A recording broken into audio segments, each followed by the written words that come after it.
গল্পকথন by Kallol চ্যানেলে আপনারা শুনছেন হুমায়ুন আহমেদের লেখা বাদশাহ নামদার। আজ ৭ম পর্ব। হুমায়ুন আছেন যোধপুর রাজ্যের সীমানার একটি পরিত্যক্ত গ্রামে। গ্রামের নাম ভোকুর। সেই সময় মাঝে মাঝে কিছু জনপদ পরিত্যক্ত হতো। ডাকাতের আক্রমণ, পাশের কোনো রাজ্যের রসদ সংগ্রহ অভিযানের কারণে এটা ঘটত। আর মহামারী তো আছেই। মহামারীতে জনপদের পর জনপদ উজাড় হওয়ার মতো ঘটনা নিয়মিতই ঘটত। হামিদা বানু একটি মাটির ঘরের বারান্দার দেয়ালে হেলান দিয়ে ক্লান্ত ভঙ্গিতে বসে আছেন। একটু দূরে মশাল জ্বালানো হয়েছে। মশাল ঘিরে পোকা নাচানাচি করছে। তাদের কেউ কেউ সরাসরি আগুনে ঢুকে পড়ায় পটপট শব্দ হচ্ছে। হামিদা বানু পোকাদের খেলা দেখছেন। রাতের খাবার হিসেবে লবণ দিয়ে গম সিদ্ধ করা হচ্ছে। ভগ্নহৃদয় হুমায়ুন অন্য আরেকটি ঘরের বারান্দায় আফিম খাচ্ছেন। তার সৈন্যদের বেশিরভাগই তাকে ছেড়ে গেছে। বৈরাম খাঁ ছাড়িয়ে দিয়েছেন, কারণ তাদের বেতন দেওয়ার সামর্থ্য হুমায়ুনের নেই। আমিরদের মধ্যে ৫ জন এখনো আছেন। হুমায়ুন দূর থেকে লক্ষ্য করলেন হামিদা বানু কি যেন খাচ্ছেন। বেশ আরাম করে চিবিয়ে চিবিয়ে খাওয়া। হামিদা বানুর সঙ্গে কোনো খাবার নেই। কৌতূহলী হয়ে হুমায়ুন এগিয়ে গেলেন। কি খাচ্ছ? হামিদা বানু লজ্জিত গলায় বললেন, খুব বেদানা খেতে ইচ্ছে করছিল, তাই বেদানা খাচ্ছি। বেদানা কোথায় পেলে? কোথাও পাইনি, কল্পনায় খাচ্ছি। হুমায়ুন দুঃখিত হয়ে লক্ষ্য করলেন হামিদা বানু কল্পনার বেদানা ভেঙে দানা মুখে দেওয়ার ভঙ্গি করছেন। দানা কিছুক্ষণ চিবানোর পর থুক করে বিচি দূরে ফেলে দিচ্ছেন। হামিদা বানু বললেন, জাহাপনা, বেদানা খুব মিষ্টি, কয়েকটা দানা খেয়ে দেখবেন? হুমায়ুন বললেন, এই ছেলে খেলার কোনো মানে হয়? হামিদা বানু বললেন, ছেলে খেলা ছাড়া আমাদের এখন কি আর আছে? হুমায়ুন মাথা নিচু করে স্ত্রীর সামনে থেকে বের হয়ে এলেন। তখন একটি বিস্ময়কর ঘটনা ঘটল। সম্রাট হুমায়ুনের সব জীবনীকার এই ঘটনার উল্লেখ করেছেন। আবুল ফজলের গ্রন্থেও এর উল্লেখ আছে। হুমায়ুন স্ত্রীর সামনে থেকে বের হয়ে কিছুদূর এগুতেই অপরিচিত এক লোক তাকে কুর্নিশ করল। হুমায়ুন বললেন, আপনি কে? সে বলল, আমি দুর্ভাগ্যতাড়িত এক ব্যবসায়ী। ডাকাতরা আমার সর্বস্ব নিয়ে গেছে। এখানে আগুন জ্বলছে দেখে এসেছি। আমি তৃষ্ণার্ত এবং ক্ষুধার্ত। হুমায়ুন বললেন, আমি আপনার চেয়ে খুব ভালো অবস্থায় নেই। তৃষ্ণা নিবারণ করুন।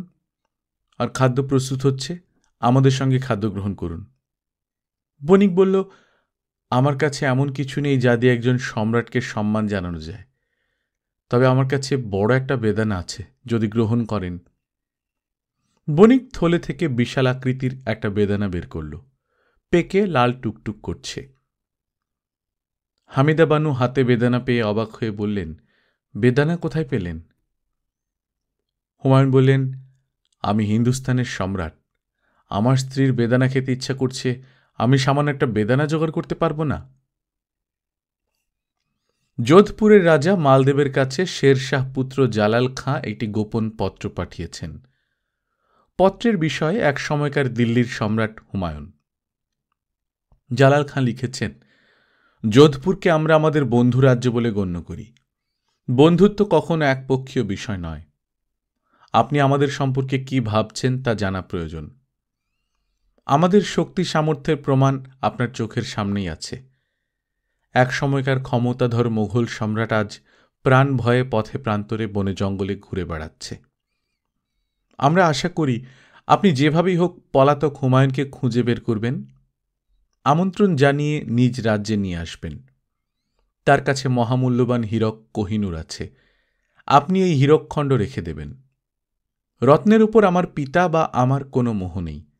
আমরা হুমায়ুনকে জীবিত অবস্থায় চাই।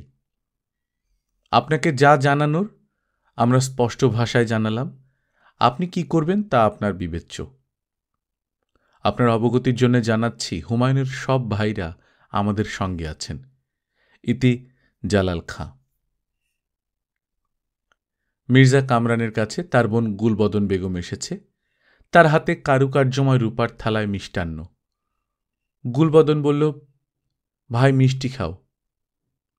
মির্জা কামরান বললেন, মিষ্টি খাওয়ার মতো বিশেষ কোনো ঘটনা কি ঘটেছে? গুলবদন বলল, রাজপুরুষদের মিষ্টান্ন খেতে বিশেষ কোনো ঘটনার প্রয়োজন পড়ে না, তারপরেও ছোট্ট একটা উপলক্ষ আছে। কি উপলক্ষ? আমি ভাই হুমায়ুনের মঙ্গল কামনা করে কোরআন খতম এবং দোয়া ইউনুস খতম দিয়েছি। এই মিষ্টান্ন আমার নিজের হাতে বানানো। মির্জা কামরান বললেন, দোয়া দরুদে কি ভাগ্য পরিবর্তন হয়? তোমার আদরের ভাইয়ের জন্য অনেকেই প্রার্থনা করছে, তার মধ্যে আমার নিজের মাও আছেন। ওনার ভাগ্য কি বদলেছে? আল্লাপাক যখন চাইবেন তখন ভাগ্য বদলাবে, তার আগে না। তারপরেও আমরা প্রার্থনা করি আমাদের নিজেদের মনের শান্তির জন্যে। তোমার বানানো মিষ্টান্নের একটি খেলে যদি তোমার মন শান্ত হয়, তাহলে আমি অবশ্যই খাব। মির্জা কামরান মিষ্টি মুখে দিতে দিতে বললেন, তোমার আদরের ভাইয়ের বর্তমান অবস্থা জানতে চাও? চাই। সে সম্পূর্ণ আশাহত, মক্কা শরীফে চলে যেতে চাইছে। তার এই সিদ্ধান্ত ভালো। শেষ বয়সে মক্কা শরীফে সন্ন্যাস জীবন। আপনাকে এই খবর কে দিল? তার দলত্যাগী আমিরদের একজন আমার কাছে আশ্রয় নিয়েছেন। গুলবদন বলল, আমি আমার ভাইকে একটি চিঠি লিখেছি। কোনোভাবে কি এই চিঠি তার কাছে পৌঁছানো সম্ভব? না। আপনার নিজের হাতেও তো তিনি ধরা পড়তে পারেন, তখন কি তাকে এই পত্রটা দেয়া যায় না? মির্জা কামরান জবাব দিলেন না। গুলবদন বলল, ওনাকে ধরার জন্য আপনি অভিযানে যাচ্ছেন এই খবর আমি জানি। চিঠিটা এনে দিই, সঙ্গে রাখুন। চিঠিতে কি লেখা?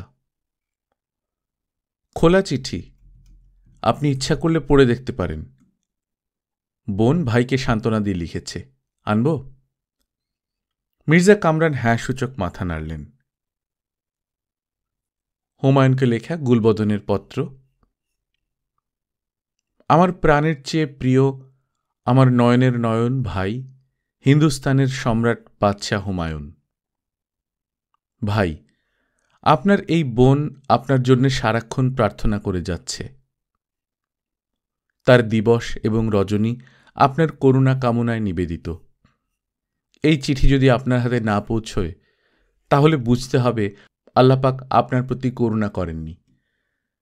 আমরা সবাই তার ইচ্ছার অধীনে। ভাগ্যকে স্বীকার করে নেওয়া ছাড়া আমাদের আর কিছুই করার নেই। প্রিয় ভাই, আপনার কোমল মুখ একবার না দেখে যদি আমার মৃত্যু হয়, তা হবে আমার জন্য সপ্ত নরকের অভিশাপ। চিঠির অনেক লেখাই আপনার কাছে অস্পষ্ট লাগবে। আমার চোখের জলের কারণে এটা ঘটেছে।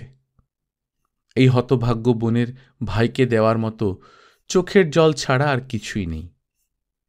গুলবদন। জওহর আফতাবচি সম্রাট হুমায়ুনের ব্যক্তিগত পানিবাহক। তার লেখা তাজকিরাতুন ওয়াকিয়াত গ্রন্থে রাজ্যহারা হুমায়ুনের সেই সময়ের কিছু করুণ চিত্র আছে। দ্বীপ্রহরে যাত্রা শুরু হল। সেদিনের অবশিষ্ট 2 প্রহর, রাত্রির 4 প্রহর এবং পরদিনের 3 প্রহর বেলা পর্যন্ত কাফেলাকে অব্যাহতভাবে চলতে হল। পথিমধ্যে কোথাও পানি পাওয়া গেল না। পানির অভাবে দলের লোকজন মৃতকল্প হয়ে পড়ল। দিনের মাত্র 1 প্রহর অবশিষ্ট ছিল। লোকেরা হয়রান পেরেশান হয়ে চারদিকে পানির খোঁজ করতে লাগল। এই সময় একটি মরুদ্বীপ নজরে পড়ল। সেখানে পানি ভর্তি একটি জলাশয় দেখা গেল। পানির অভাবে অনেকেই সেদিন মারা গিয়েছিলেন। জওহর আফতাবচির গ্রন্থে জানা যায় তাদেরকে সেখানেই দাফনের ব্যবস্থা করা হয়। ক্যামব্রিজ হিস্ট্রি অফ ইন্ডিয়া বইতে লেখা হয়েছে, মরুপথের এই সফরে পানির অভাবে সম্রাটের দলের বহু লোক মৃত্যুমুখে পতিত হয়। মরুভূমির তীব্র দাবদাহ, বাতাসের সঙ্গে আগুন ছুটছে এমন অবস্থা। হামিদা বানু খেজুর গাছের নিচে বসে আছেন। খেজুর গাছ ছায়া দেয়নি, বৃক্ষ না। রোদে হামিদা বানুর শরীর পুড়ে যাচ্ছে। তার ইচ্ছা করছে হামামখানার শীতল জলে শরীর ডুবিয়ে বসে থাকতে। যেখানে খাওয়ার পানি নেই সেখানে হামামে স্নানের চিন্তার বিলাসিতার অর্থ হয় না। হামিদা বানু নিজের উপর বিরক্ত হচ্ছেন। একটু দূরে হুমায়ুনের লোকজন বালি সরিয়ে মরুকূপের সন্ধান করছে। আজ দিনের মতো পানি আছে, রাতে পানি লাগবে। কোথায় পাওয়া যাবে পানি? হুমায়ুন কিছুক্ষণ কূপের বালি সরানো দেখলেন। কূপের বালি এখন ভেজা ভেজা। এর অর্থ হয়তো পানি পাওয়া যাবে। স্ত্রীকে এই আনন্দ সংবাদ দেওয়ার জন্যে হুমায়ুন হামিদা বানুর কাছে গেলেন। তিনি কিছু বলার আগেই হামিদা বানু বললেন, একদিন আমার খুব বেদানা খেতে ইচ্ছা করছিল, আপনি বেদানার ব্যবস্থা করেছিলেন। আজ আমার দুটো ইচ্ছা, আপনি আমার ইচ্ছা পূরণ করুন। হুমায়ুন চিন্তিত গলায় বললেন, কি কি ইচ্ছা? হামিদা বানু বললেন, প্রথম ইচ্ছা আমি স্নান করব। কতদিন গায়ে পানি দিই না, শরীর থেকে বিষাক্ত দুর্গন্ধ আসছে। আর দ্বিতীয় ইচ্ছা, আস্ত একটা তরমুজ আমি একা হাম হাম করে খাব। এই দুটো ইচ্ছা পূরণ করতে না পারলে তৃতীয় ইচ্ছা অবশ্যই পূরণ করতে হবে। তৃতীয় ইচ্ছাটা কি? তৃতীয় ইচ্ছা হচ্ছে আপনি আমার পাশে হাত ধরে বসে থাকবেন। রোদে দাঁড়িয়ে কূপের বালি তোলায় তদারকির কিছু নেই। হুমায়ুন স্ত্রীর পাশে বসেছেন। তখনই খবর এলো, যোধপুরের রাজা মালদেব দূত পাঠিয়েছেন। দূত সঙ্গে উপহার নিয়ে এসেছে। উপহারের মধ্যে আছে ৩০ মশক সুপেয় পানি, হুমায়ুনের পছন্দের ফল তরমুজ এবং হামিদা বানুর সেবার জন্যে একজন বাঁদী, যে সন্তান প্রসবের জটিল বিষয়টিতে অভিজ্ঞ। হুমায়ুন ৪ মশক পানি হামিদা বানুর স্নানের জন্য বরাদ্দ করলেন। তরমুজ আলাদা করা হল। স্নান শেষে হামিদা বানুকে তরমুজ দেওয়া হবে। মালদেবের দূত হুমায়ুনকে কুর্নিশ করে বললেন, রাজা মালদেব তার রাজ্যে আপনাকে নিমন্ত্রণ করছেন। আপনি যতদিন ইচ্ছা মালদেবের আতিথ্য গ্রহণ করবেন। শেরশাহের বিরুদ্ধে যুদ্ধ করতে চাইলে আপনাকে সব রকম সামরিক সাহায্য দেওয়া হবে। হুমায়ুনের আনন্দের সীমা রইল না। তিনি মালদেবের দূতকে জানালেন, আজ দিনের মধ্যেই তিনি রওনা হবেন। দূত বলল, আপনার আগমনের সুসংবাদ আমি রাজা মালদেবকে জানাতে এক্ষুনি রওনা হব। আপনার স্ত্রী অসুস্থ, আপনি ধীরে সুস্থে আসুন। হুমায়ুন দূতকে উপহার দিলেন রত্ন বসানো একটি খঞ্জর। হামিদা বানুর সেবার জন্য যে বাঁদী পাঠানো হয়েছে তার নাম মিশা। রুক্ষ কঠিন চেহারা, চোখে মায়ার লেশ মাত্র নেই। মালদেবের দূতের প্রস্থানের পরপরই মিশা হামিদা বানুকে বলল, আপনি আপনার স্বামীকে বলুন তিনি যেন কিছুতেই মালদেবের কাছে না যান। সেখানে শেরশাহের লোকজন বসে আছেন। আমাদের উচিত এক মুহূর্ত সময় নষ্ট না করে অমরকোটের দিকে রওনা হওয়া। অমরকোটের রাজার বয়স অল্প এবং তিনি দয়ালু। হামিদা বানু বললেন, তুমি মালদেবের পাঠানো বাদী, তুমি তাকে সাহায্য করবে, কিন্তু আমাদের সাহায্য করতে চাচ্ছ কেন? মিশা বলল, আমি রাজপুত নারী। সম্রাট হুমায়ুন রাজপুত রানী কর্ণাবতীর জন্য কি করেছিলেন সে গল্প আমি জানি।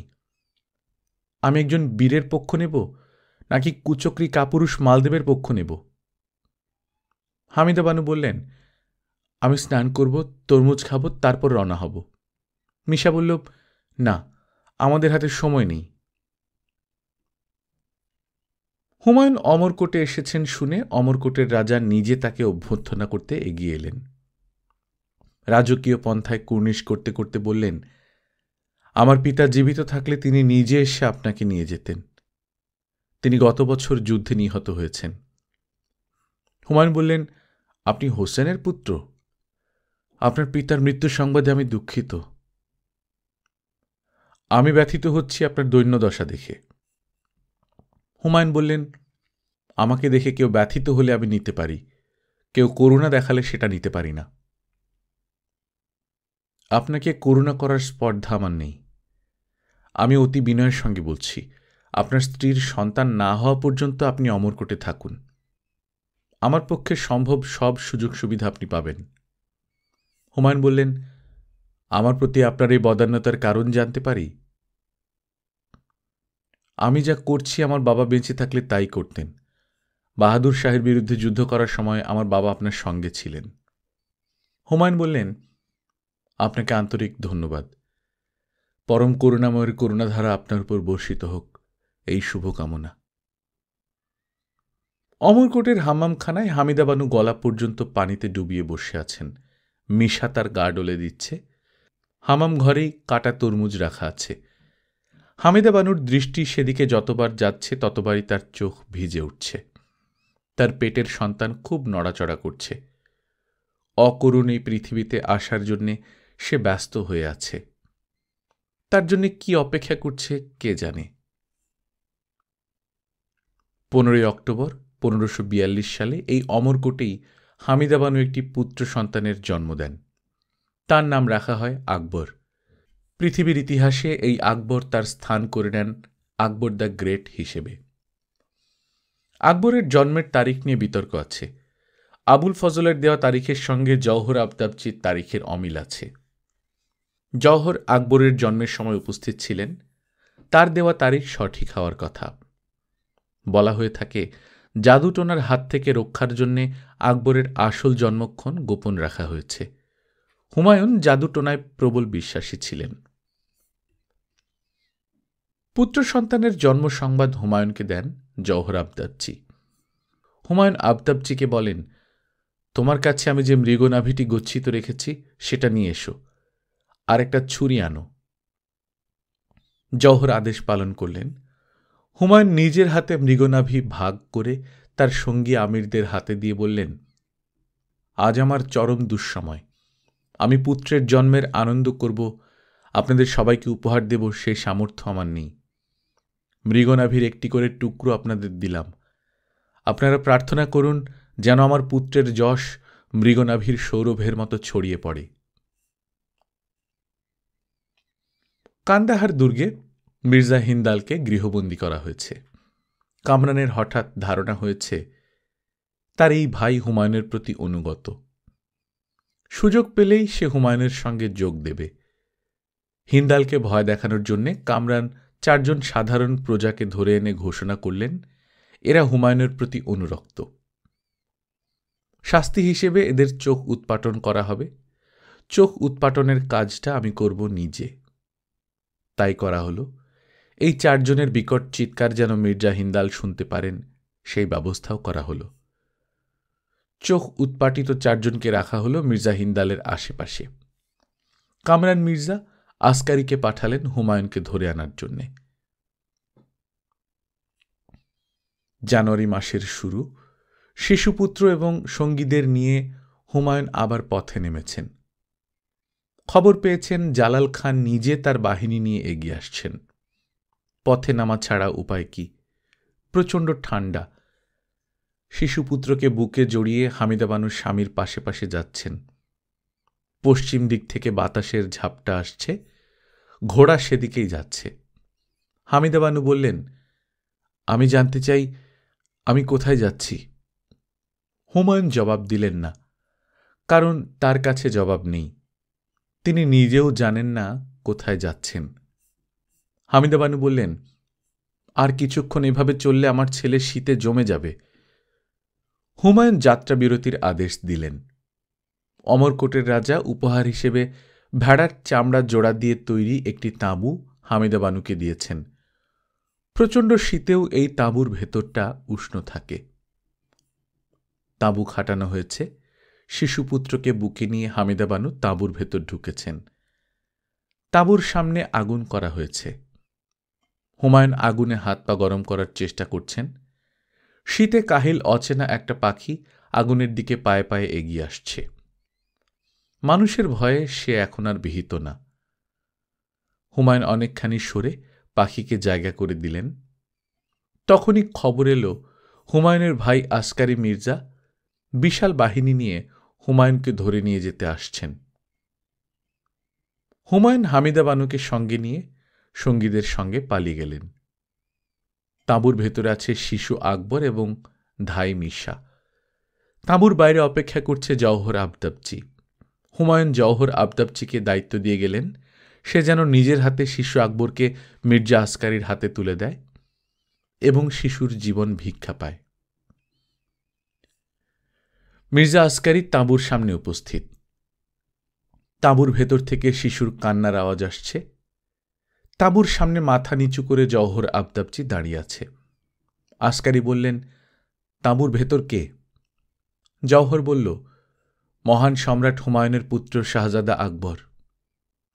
হুমায়ুন কোথায়? আমি জানি না জনাব। কোন দিকে গেছেন সেটা নিশ্চয়ই জানো? হ্যাঁ জানি, কিন্তু আপনাকে বলবো না। শিশুটিকে নিয়ে এসো। জনাব, আমি আমার নিজের প্রাণের বিনিময়ে এই শিশুর জীবন ভিক্ষা চাচ্ছি। তোমাকে বলা হয়েছে শিশুটিকে নিয়ে আসতে, তুমি হুকুম পালন করো। জওহর আফতাবচি শিশুকে নিয়ে কান্দাহার চলে গেলেন। জওহর শিশু আকবরকে কোলে করে নিয়ে এলো। আসকারি শিশুকে নিয়ে কান্দাহার চলে গেলেন। কান্দাহার দুর্গে সুন্দর একটি নাটক অভিনীত হল। আসকারি তার স্ত্রীকে ইনালা বেগম ডেকে পাঠিয়ে বললেন, এই শিশুটির নাম আকবর। বাবা মা তাকে ফেলে পালিয়ে গেছেন। এই শিশুটির সব দায়িত্ব আমি তোমাকে দিলাম। সে যেন বাবা মার অভাব কোনোদিন বুঝতে না পারে। ইনালা বেগম পরম মমতায় শিশু আকবরকে কোলে তুলে নিলেন। আচার্য হরিশঙ্কর মেঝেতে উবু হয়ে বসে আছেন। তার বাঁ পায়ের মাংস খুলে খুলে পড়তে শুরু করেছে। তিনি ভীত চোখে একবার তাকাচ্ছেন পায়ের দিকে, একবার তাকাচ্ছেন খাটে বসা আকিকা বেগমের দিকে। আজ সে একা এসেছে, তার বান্ধবী অম্বা আসেনি। সে সব দিন আসে না। আকিকা বেগম বলল, আপনার কুষ্ঠ হয়েছে? না, বাতরোগ।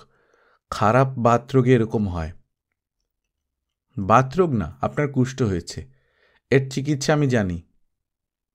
কি চিকিৎসা? পা আগুনে পোড়ানো। বড় করে আগুন করুন, সেই আগুনে আপনার পা ঢুকিয়ে দিন। চুপ! আমাকে ধমকাবেন না। আমি হিন্দুস্তানের সম্রাট হুমায়ুনের মেয়ে। এখন বলুন, আমার বাবা কোথায়? আমি জানি না। কেন জানেন না?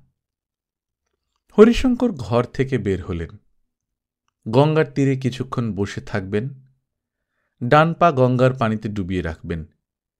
যে পবিত্র গঙ্গা স্পর্শ করে থাকে তার কাছে প্রেতজনী আসতে পারে না। হরিশঙ্কর গঙ্গায় ডান পা ডুবিয়ে ঘাটে বসে আছেন। গঙ্গার পানি গরম, কিন্তু তার গায়ের উপর দিয়ে হিমশীতল বাতাস বইছে। তিনি এক মনে শব্দ করে রাম নাম আবৃত্তি করছেন। প্রেতজনী রাম নামে ভীত হয়। আমার বাবার সম্রাট হুমায়ুন কোথায়? হরিশঙ্কর চমকে তাকালেন। তার পেছনেই আকিকা বেগম। আকিকা বেগমের হাত ধরে আছে অম্বা। দুজনেরই মুখ হাসি হাসি। হুমায়ুন তুষার ঝড়ে পড়েছেন। ঘোড়া চলতে পারছে না। চারটা ঘোড়াকে গোল করে দাঁড় করিয়ে হুমায়ুন তার স্ত্রীকে নিয়ে মাঝখানে দাঁড়িয়ে আছেন। ঘন হয়ে তুষার পড়ছে, এক হাত দূরের কিছুও দেখা যাচ্ছে না। হঠাৎ হুমায়ুনকে চমকে দিয়ে হামিদা বানু শব্দ করে হেসে ফেললেন। হুমায়ুন বললেন, হাসছ কেন? আমার ছেলেটা তাঁবুর ভেতর গরমে আরাম করে আছে, এই ভেবে আমি হাসছি। এই ভেবে শান্তি লাগছে। শান্তির আনন্দেই হাসছি। এখন আমাকে একটা শের শোনান। শের শুনতে ইচ্ছে করছে। তুমি কি পাগল হয়ে যাচ্ছ? শের না শুনলে পাগল হয়ে যাব।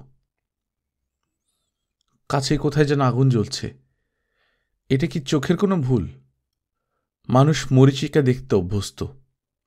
মরুভূমিতে পানির অভাব হলে চোখের সামনে নকল পানি দেখা যায়। শীতে পর্যুদস্ত হয়েছেন বলি কি নকল আগুন? জাহাপনা। কে? আমি বৈরাম। জঙ্গলের ভেতর একটা ঘর পাওয়া গেছে।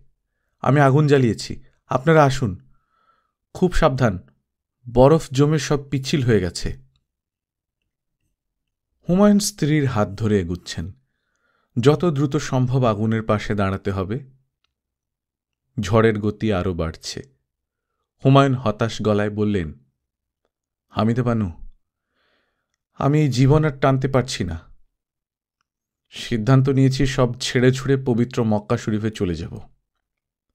হামিদা বানু বললেন, পরাজিত মানুষের মতো কথা বলছেন।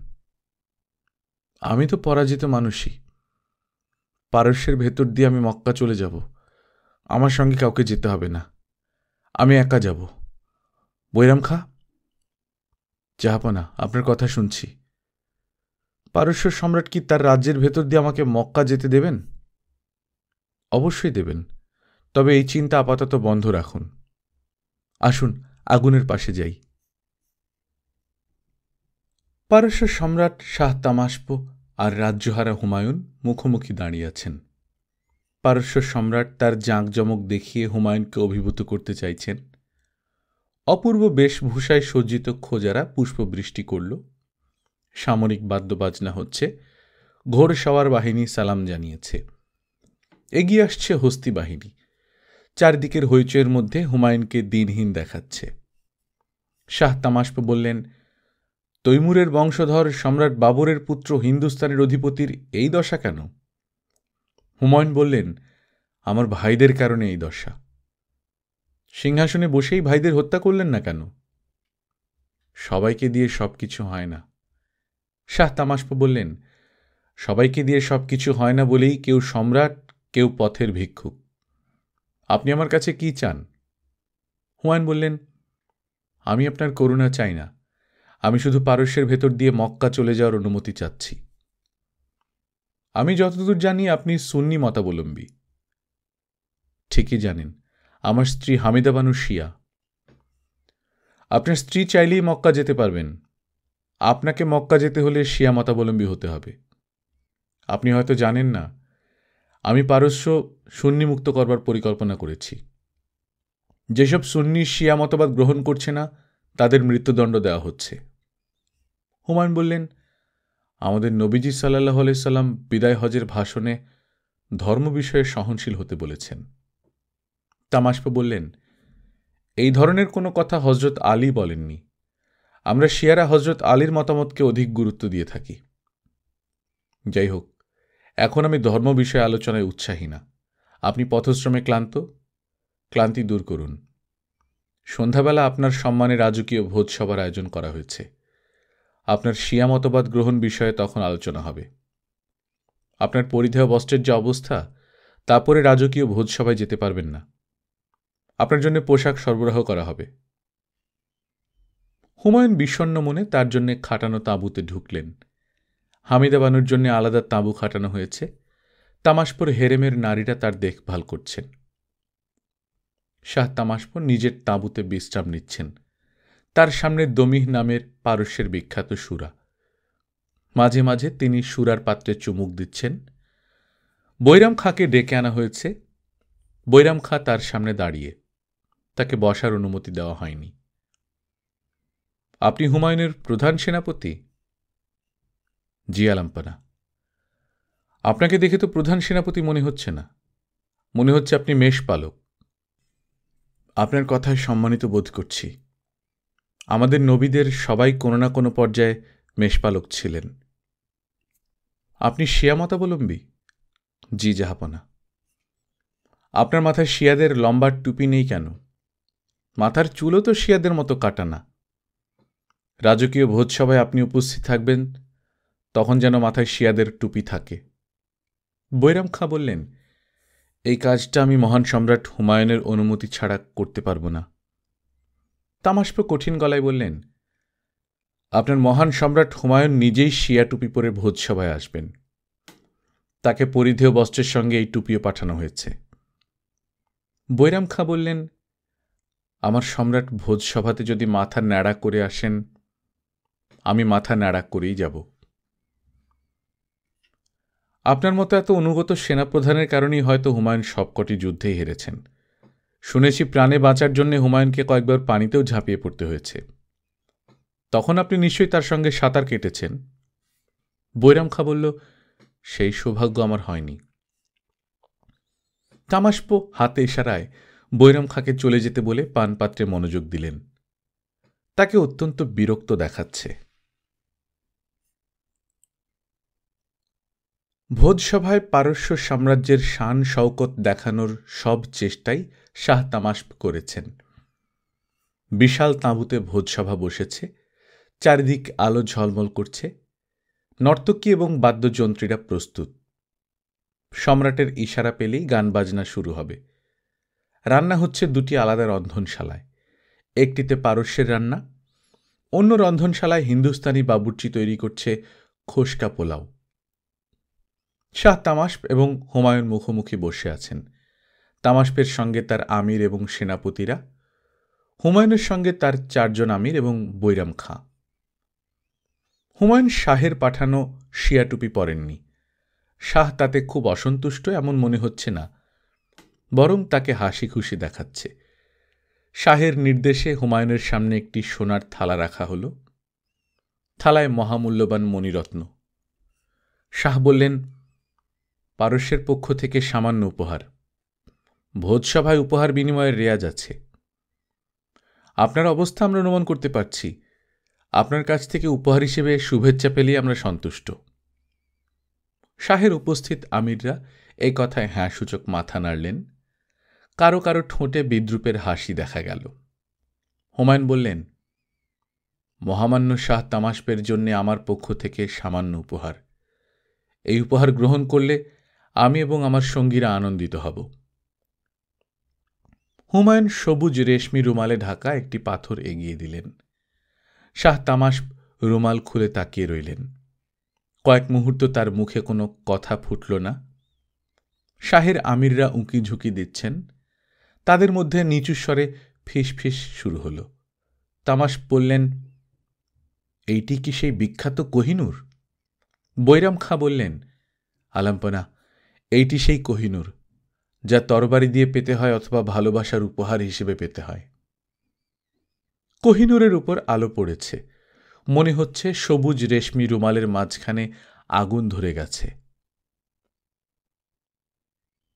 শাহ তামাশপের নির্দেশে খাবার পরিবেশন শুরু হয়েছে। একই সঙ্গে নৃত্যগীতের আসর বসেছে। 7 জন নর্তকী নাচছে, তাদের সঙ্গে বাদ্যবাজনা। বাদ্যবাজনার সুর করুণ, কিন্তু নাচের ভঙ্গি উচ্ছল। দুই বিপরীত ধারা চমৎকার মিল খেয়ে গেছে। হুমায়ুন মুগ্ধ হয়ে নাচ দেখছেন। শাহ তামাশপ বললেন, এইসব নর্তকীকে আমি উপহার হিসেবে আপনাকে দিলাম। আপনার তাঁবুর পাশে এদের তাঁবু। আপনি ইচ্ছা করলেই নর্তকীদের ব্যবহার করতে পারেন, তবে মক্কায় গেলে এদের নিয়ে যেতে পারবেন না। শাহ নিজের রসিকতায় হাসতে হাসতে ভেঙে পড়ছেন। আমিররাও হাসছেন। সুরা তার প্রভাব বিস্তার শুরু করেছে। নিশিরাত পর্যন্ত পান ভোজন চলল। শাহ তামাশপ পরদিন তার সঙ্গে বাঘ শিকারে যাওয়ার জন্যে হুমায়ুনকে আমন্ত্রণ জানালেন। ভোজসভায় শিয়া প্রসঙ্গ উঠল না। মির্জা কামরান ভয়াবহ দুঃস্বপ্ন দেখে জেগে উঠেছেন। তার শরীর ঘামে ভেজা, পিপাসায় বুক ফেটে যাচ্ছে। দুঃস্বপ্নে তিনি দেখলেন তাকে ঢোকানো হয়েছে গাধার চামড়ায়। চামড়া সেলাই করে দেয়া হয়েছে। একটা খোলা ঘোড়ার গাড়ির পাটাতনে তাকে শুইয়ে রাখা হয়েছে। ঘোড়ার গাড়ির চালক রূপার ঘণ্টা বাজাতে বাজাতে বলছে, মহান মুঘল সম্রাট হুমায়ুনের নির্দেশে মির্জা কামরানকে শাস্তি দেওয়া হচ্ছে। ঘোড়ার গাড়ির পেছনে শত শত শিশু। তাদের খিলখিল হাসির শব্দ শোনা যাচ্ছে। মির্জা কামরান সুরাই ভর্তি পানি খেলেন। তাতেও তার তৃষ্ণা মিটল না। তিনি তৎক্ষণাৎ চিঠি লিখতে বসলেন। এই চিঠি যাবে পারস্য সম্রাট শাহ তামাশপের কাছে। মহান পারস্য সম্রাট, পৃথিবীর সূর্য, জগতের সৌন্দর্য, সর্বশক্তির আধার শাহ তামাশপ। আমার বড় ভাই মুঘল সাম্রাজ্যের কলঙ্ক হুমায়ুন বিষয়ক কিছু কথা। জাহাপনা, আমার এই ভীরু কাপুরুষ বিচার বুদ্ধিহীন ভ্রাতার কারণে আমরা দিল্লির সিংহাসন হারিয়েছি। হাজার হাজার সাহসী মোঘল সেনার প্রাণনাশ হয়েছে। তার কাপুরুষতার সবচেয়ে বড় প্রমাণ, তিনি তার শিশু সন্তানকে ফেলে পালিয়ে গেছেন পারস্যে। সেই শিশু সন্তানকে এখন আমরা আদর এবং মমতায় প্রতিপালন করছি। রাজ্য শাসনে আমার এই ভ্রাতা সম্পূর্ণ অনুপযুক্ত। সবসময় আফিমের নেশায় আচ্ছন্ন থাকেন বলে তার জগৎ বাস্তবতার বাইরের জগৎ। আপনি নিশ্চয় অবগত যে আমার এই ভ্রাতা আধাবেলার জন্য একজন মিসকিন ভিস্তিওয়ালাকে দিল্লির সিংহাসনে বসিয়েছিলেন। এতে তিনি নিজে হাস্যাস্পদ হয়েছেন, মোগলদের ছোট করেছেন। আপনার কাছে আমার অনুরোধ, আপনি আমার এই অযোগ্য অকর্মণ্য ভ্রাতাকে আমার হাতে তুলে দিন। বিনিময়ে আমি কান্দাহার আপনার হাতে তুলে দেব। বর্তমানে দিল্লির শাসনভার শের শাহ পুত্র ইসলাম শাহের হাতে। আমি নিশ্চিত আল্লাহ পাকের হুকুমে আমি তাকে পরাজিত করে হিন্দুস্তানে মোঘল সাম্রাজ্য পুনঃপ্রতিষ্ঠা করব। অকর্মণ্য নেশাগ্রস্ত হুমায়ুন জীবিত থাকা অবস্থায় এটা সম্ভব হবে না। এই পত্র আমি আমার 3 ভাইয়ের সম্মতিতে লিখছি। রাজমহিষীরা আমার সঙ্গে আছেন। ইতি মির্জা কামরান। ফজরের নামাজের পরপরই মির্জা কামরানের দেহরক্ষী দলের প্রধান সুলতান মোহাম্মদকে পারস্য পাঠিয়ে দেওয়া হল। গোপন এই চিঠির খবর মির্জা আসকারিও জানল না। দুপুরে মির্জা কামরান একটি দুঃসংবাদ পেলেন। কান্দাহার থেকে মির্জা হিন্দাল পালিয়েছেন। তিনি হুমায়ুনের সঙ্গে যোগ দেওয়ার জন্য পারস্যের দিকে যাত্রা করেছেন। মির্জা কামরান ফরমান জারি করলেন, যে হিন্দালকে জীবিত বা মৃত তার কাছে নিয়ে আসতে পারবে তাকে 1000 স্বর্ণমুদ্রা পুরস্কার দেওয়া হবে। মির্জা হিন্দাল যে দুজনের সাহায্যে পালিয়েছিলেন তারাই তাকে ধরে এনে সন্ধ্যার মধ্যে মির্জা কামরানের কাছে হাজির করল। তারা 1000 স্বর্ণমুদ্রা পুরস্কারের দাবিদার। মির্জা কামরান দুজনের প্রত্যেককেই 500 স্বর্ণমুদ্রা দিতে খাজানচিকে হুকুম দিলেন। পুরস্কার পাওয়ার মতো কাজ তারা করেছে, তবে একজন শাহজাদার বিশ্বাস ভঙ্গ করার মতো অপরাধও তারা করেছে। এই অপরাধের শাস্তি হিসেবে দুজনের স্বর্ণমুদ্রাই বাজেয়াপ্ত হবে। একই সঙ্গে তিনি দুজনকেই অন্ধ করার নির্দেশ দিলেন। হিন্দালকে পাঠানো হল মৃত্যুদণ্ডপ্রাপ্ত অপরাধীদের যেখানে রাখা হয় সেখানে। মির্জা কামরান হিন্দালকে মৃত্যুদণ্ড দিলেন। মৃত্যুদণ্ড কার্যকর করা হবে হাতির পায়ের নিচে হিন্দালের মাথা চূর্ণ করে। মির্জা কামরান নির্দেশ দিলেন কাবুল থেকে জল্লাদ হাতি ছোট কুমারকে আনতে। মির্জা কামরান তওবা করে হিন্দালকে মৃত্যুর জন্য প্রস্তুত হতে বললেন। জল্লাদ হাতি চলে এসেছে। বেলা দ্বিপ্রহর। শাস্তি প্রদান অনুষ্ঠান দেখার জন্য উৎসুক কিছু মানুষজন দেখা যাচ্ছে। তাদের চোখে কৌতূহল এবং শঙ্কা। হিন্দালকে হাতে পায়ে শিকল বাঁধা অবস্থায় বিশাল প্রস্তরখণ্ডের কাছে নেওয়া হয়েছে। হিন্দাল প্রস্তরখণ্ডের উপর মাথা রেখে নিশ্চল হয়ে থাকবেন। হাতি বাঁ পা তার মাথার উপর রাখবে। মৃত্যুদণ্ডে হাতির বাঁ পা ব্যবহার করা হয়। মির্জা কামরান হাতে লাল রুমাল নিয়ে বসে আছেন। রুমাল ফেলে দিলেই মৃত্যুদণ্ড কার্যকর হবে। মাওলানা শেষবারের মতো হিন্দালকে তওবা পড়ালেন। কোরআন পাকের একটি আয়াতের আবৃত্তি করলেন, যার অর্থ, আজ তুমি যেখানে যাচ্ছ একদিন আমরাও সেখানে যাব। কামরান রুমাল ফেলে দিয়েছেন। হাতি তার বাঁ পা হিন্দালের মাথা স্পর্শ করে দাঁড়িয়ে আছে, কিন্তু মাথা গুঁড়িয়ে দিচ্ছে না। মির্জা কামরান বললেন, সমস্যা কি? হাতির মাহুত বলল, জাহাপনা বুঝতে পারছি না। কামরান তীক্ষ্ণ দৃষ্টিতে তাকিয়ে আছেন। যারা হত্যাকাণ্ড দেখতে এসেছে তাদের মধ্যে ফিসফিস কথাবার্তা শুরু হয়ে গেছে। এমন ঘটনা আগে কখনো ঘটেনি। হাতি ডানে বাঁয়ে খুব দুলছে, সুর নাচাচ্ছে, কিন্তু মূল কাজটা করছে না। মির্জা কামরান বললেন, বন্দীকে নিয়ে যাও। হাতির পায়ের নিচ থেকে মুক্ত হওয়া মানুষের মৃত্যুদণ্ড বাতিল হয়ে যায়, এটাই নিয়ম। জনতা আল্লাহু আকবার ধ্বনি দিল। এর অর্থ আল্লাহ শ্রেষ্ঠ। কামরান বুঝতে পারছেন না এই ধ্বনি কি তারা হিন্দালের পক্ষে দিল? এত সাহস তাদের হওয়ার কথা না। মির্জা কামরান তার খাস কামরায়, হাতির মাহুত তার সামনে। ভয়ে সে অস্থির হয়ে আছে। কামরান কঠিন গলায় বললেন, তোমার নাম কি? বাহাদুর। তুমি মাহুতের কাজ কত বছর ধরে করছ? আপনার পিতা জীবিত অবস্থাতেও আমি মাহুত ছিলাম। হাতি পা নামায়নি কেন? বাহাদুর বলল, এর উত্তর আল্লাহ পাক জানেন এবং হাতি জানে, আমি জানি না। মির্জা কামরান বললেন, তুমি অবশ্যই জানো। হাতি পা ফেলবে তোমার ইশারায়। সেই ইশারাই তুমি দাও নাই। মাহুত চুপ করে রইল। নির্দেশ না দেওয়ার জন্য তুমি কি কারো কাছ থেকে উৎকোচ নিয়েছ? না, হিন্দালের জীবন কেন বাঁচাতে চেয়েছ? সত্যি জবাব দাও। সত্যি জবাব দিলে আমি তোমাকে প্রাণ ভিক্ষা দেব। মিথ্যা জবাব দিলে তোমাকে হাতির পায়ের নিচে মরতে হবে। বাহাদুর বলল, মির্জা হিন্দালকে সম্রাট হুমায়ুন অত্যন্ত পছন্দ করেন। ভাইয়ের মৃত্যুর খবর পেলে সম্রাট কষ্ট পাবেন ভেবেই আমি হাতিকে নির্দেশ দিই নাই। সত্যি কথা বলায় আমি খুশি হয়েছি, কিন্তু সত্যিটা শুনে অবাক হয়েছি। তুমি বিশ্বাসঘাতক। বিশ্বাসঘাতকের একটাই শাস্তি, মৃত্যুদণ্ড। কামরানের নির্দেশে বাহাদুরের মাথা হাতির পায়ের নিচে পিষ্ট করা হল। জল্লাদ হাতি কাজটা করল, তবে এবার মাহুত ভিন্ন।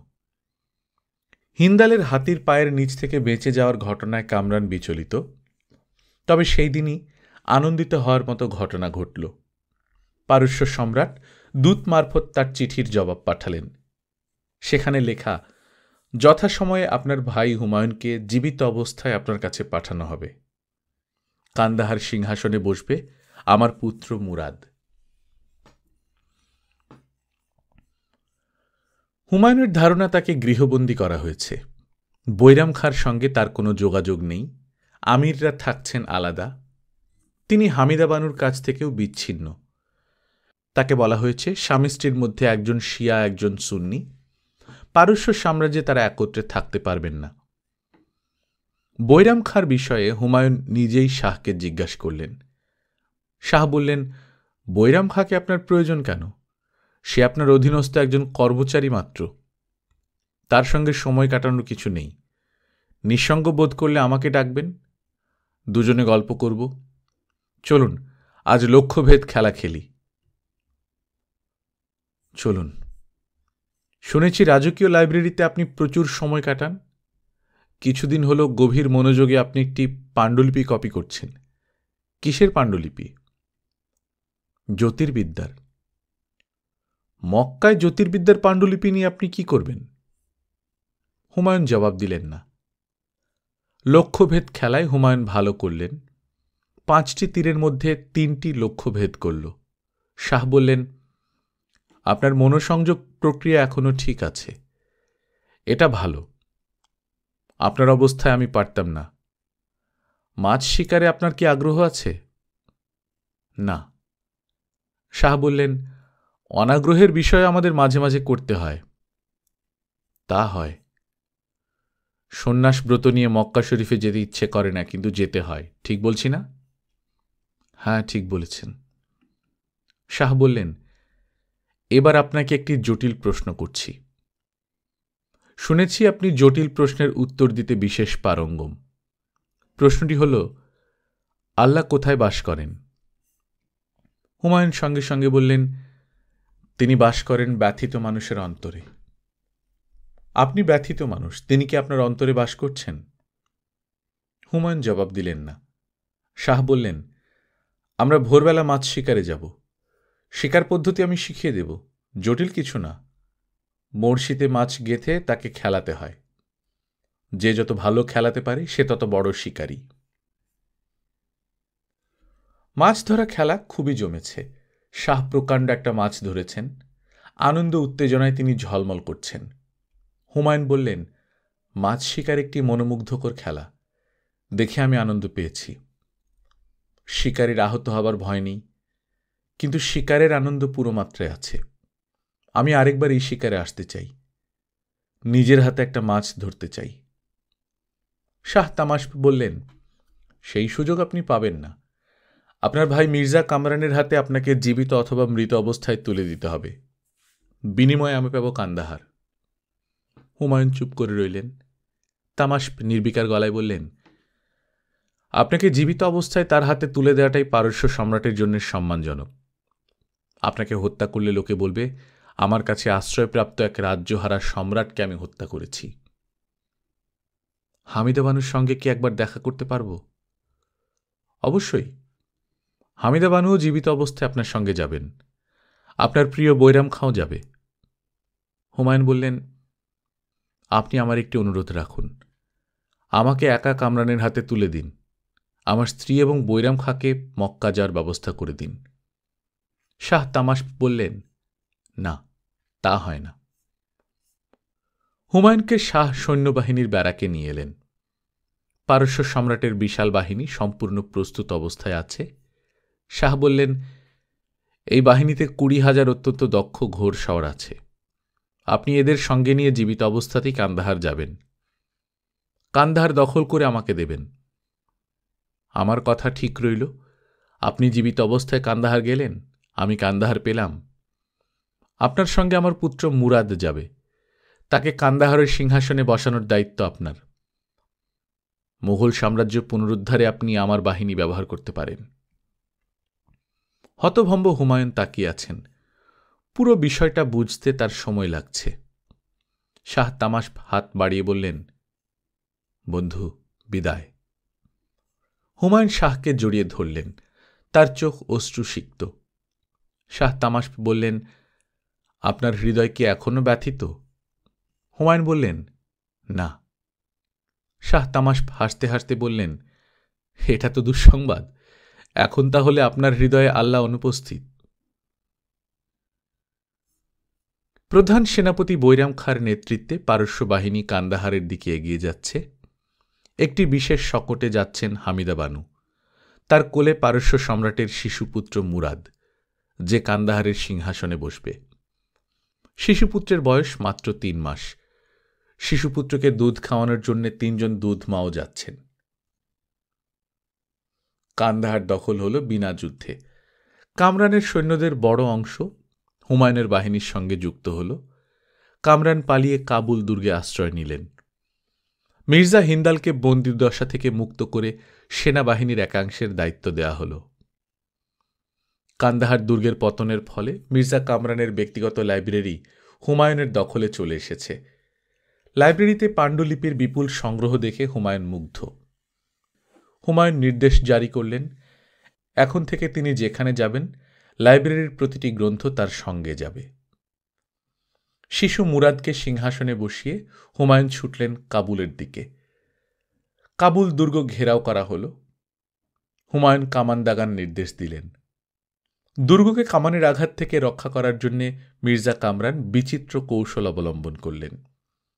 3 বছর বয়সী আকবরকে উঁচু খুঁটির সঙ্গে বেঁধে দুর্গচূড়ায় খুঁটি লাগিয়ে দেয়া হল। কামানের গোলা ভেতরে পড়লেই শিশু আকবর নিহত হবে। হুমায়ুনের নির্দেশে গোলাবর্ষণ বন্ধ হল।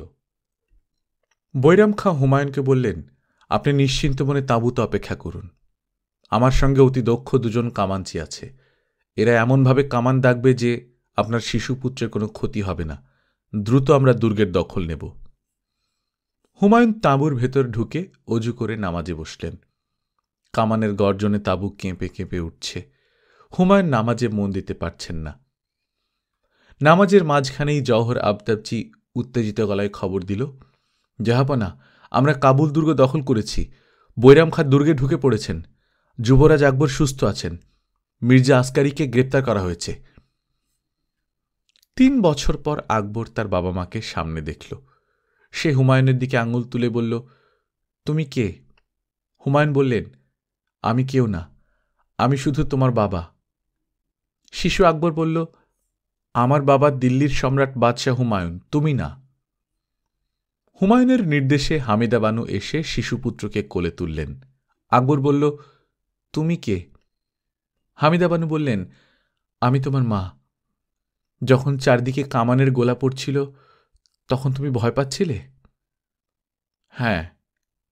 তোমাকে আর ভয় পেতে হবে না, তোমার বাবা চলে এসেছেন। হামিদা বানু স্বামীর দিকে তাকিয়ে বললেন, একটি ফরমান জারি করুন। লাইব্রেরির বই যেমন আপনার চোখের আড়াল হবে না, আপনার এই পুত্র আপনার চোখের আড়াল হবে না। দলে দলে সৈন্য হুমায়ুনের পক্ষে যোগ দিচ্ছে।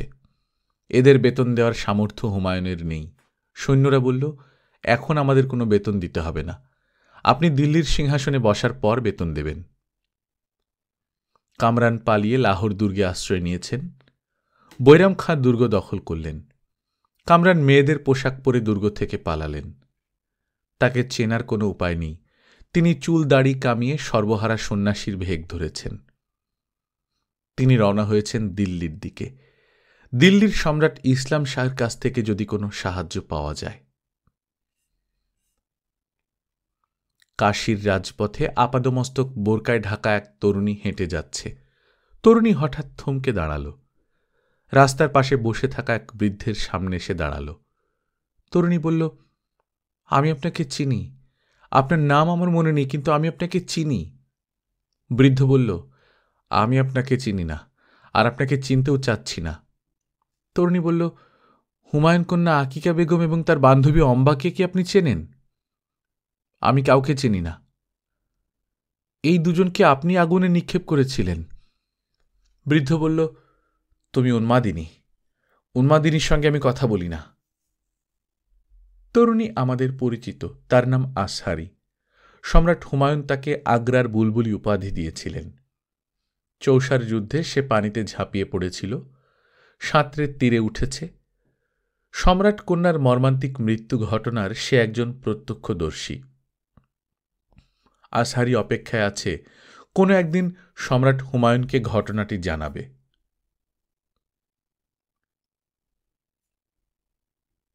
গল্পকথন বাই কল্লোল চ্যানেলে আপনারা শুনছেন হুমায়ুন আহমেদের লেখা বাদশাহ নামদার। আজ 7ম পর্ব। আমরা নিয়মিত গল্প পাঠ করে শোনাচ্ছি। আপনারা যারা প্রথমবারের মতো শুনছেন, কাইন্ডলি সাবস্ক্রাইব করে নেবেন। গল্প পাঠ ভালো লাগলে বন্ধুদের সঙ্গে শেয়ার করবেন। নিজে ভালো থাকবেন, আশেপাশের লোকজনকে ভালো রাখবেন। টাটা।